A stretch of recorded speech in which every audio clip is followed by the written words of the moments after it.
மணப்புரம் காவலாளி அஜித்குமார் உயிரிழப்பு ஒரு தாய்க்கு ஈடு செய்ய முடியாத ஒரு மிகப்பெரிய இழப்பு என பொய் புகார் அளித்ததாக கூறப்படும் நிகிதா தெரிவித்துள்ளார்.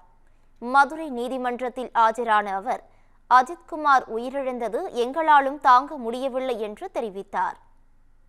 கடுமையான என்கொயரி நான் தனியாக தான் வந்துட்டுருக்கேன். ஸோ நான் எந்த ஒரு ஹையர் அஃபீஷியல்ஸோ, எந்த ஒரு பொலிட்டிக்கல் கிரௌடோ, எந்த ஒரு அட்வொகேட்டோ, ஈவன் போலீஸ் ப்ரொஃபஷன் கூட நான் கேட்குறேன்.